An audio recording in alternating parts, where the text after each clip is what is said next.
కానీ పంట ఎవరైతే కష్టపడతారో మాట్లాడితే క్లాస్ వార్ అని మాట్లాడతారు జగన్. ఎవరైతే పంట కష్టపడి పండిస్తున్నారో దళారుల చేతిలోకి వెళ్ళిపోతా ఉంది. ఆ దళారీ వ్యవస్థని కూర్చొని నియంత్రణ చేసి ఎవరైతే కష్టపడతారో వాళ్ళకే, ఆ శ్రామిక వర్గానికే ఆ లాభం వచ్చే విధంగా కూటమి ప్రభుత్వం మండలి బుద్ధప్రసాద్ గారి నాయకత్వంలో, మన కొనకళ్ళ నారాయణ గారి సహకారంతో, మనకి బాలశౌరి గారి నాయకత్వంతో మనందరం శ్రామిక వర్గానికి మేము అండగా ఉంటామని తెలియజేసుకుంటా ఉన్నాం. అలాగే మీరు మాట్లాడుతూ ఉన్నారు, మన కూటమి వస్తే అణగారిన వర్గాల మీద దాడులు జరుగుతాయని చెప్తా ఉన్నారంట. నాకు మండలి బుద్ధప్రసాద్ గారు చెప్తా ఉన్నారు. మీరు చెప్పండి, అమర్నాథ్ గౌడ్ మీద దాడి జరిగితే ఎవరు మాట్లాడారు? ఎవరు గొంతి తిప్పారు? ఎవరు కడుపు కాలింది? ఎవరి గుండెలో మంటలో రేగినాయి? ఒక దళిత డ్రైవర్ని చంపేస్తే ఎవరు చంపింది? వైసీపీ ఎమ్మెల్సీ చంపి, ఎంత ధిక్కారం, ఎంత ధైర్యం, ఎంత అడాసిటీ అంటే చంపేసి మరీ ఇంటికి, కుటుంబానికి డోర్ డెలివరీ చేశాడు. ఎవరు దాడులు చేస్తున్నారు అణగారిన వర్గాల మీద? ఎవరు డాక్టర్ సుధాకర్ని చంపేసి ఏమడిగాడు? వైజాగ్ లో మాస్కులు లేవు, మాస్కులు ప్రొవైడ్ చేయమంటే పిచ్చోడు అని చెప్పి పాపం ఆటోలు ఎక్కించి తీసుకెళ్లి ఆయన పిచ్చాసుపత్రుల్లో పడి చంపేశారు. ఎవరు అణగారిన వర్గాల మీద దాడి చేస్తుంది? ఎవరు మహిళల మీద దాడులు చేస్తుంది?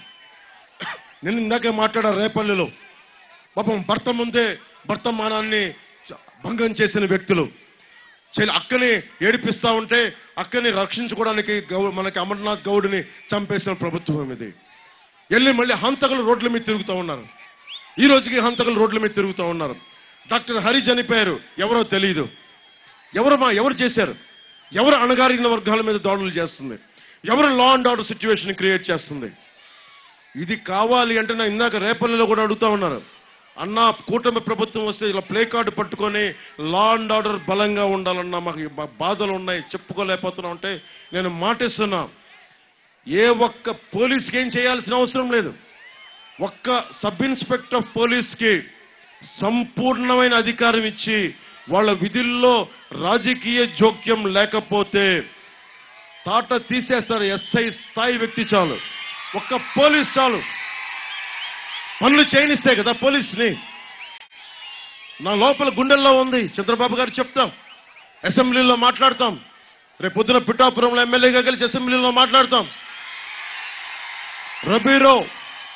జూలియస్ రెబీరో చెప్పిన పోలీస్ రిఫార్మ్స్ పట్టుకొస్తాం. తక్కువ రాజకీయ జోక్యం ఉండాలి పోలీస్ వ్యవస్థలో, మనస్ఫూర్తిగా నేను కోరుకుంటా ఉన్నాను. మీరు చెప్పండి, ఎవరు అణగారిన వర్గాలను దోచారు? ఎవరు ఈ భవన నిర్మాణ కార్మికులను దోచారు? 450 కోట్ల రూపాయలు ఎవరి కష్టం? ఎవరు చిన్నపాటి ఇల్లు కట్టినా, చిన్నపాటి గుడిసేసుకున్నా 1% మనం సెస్ కట్టాలి.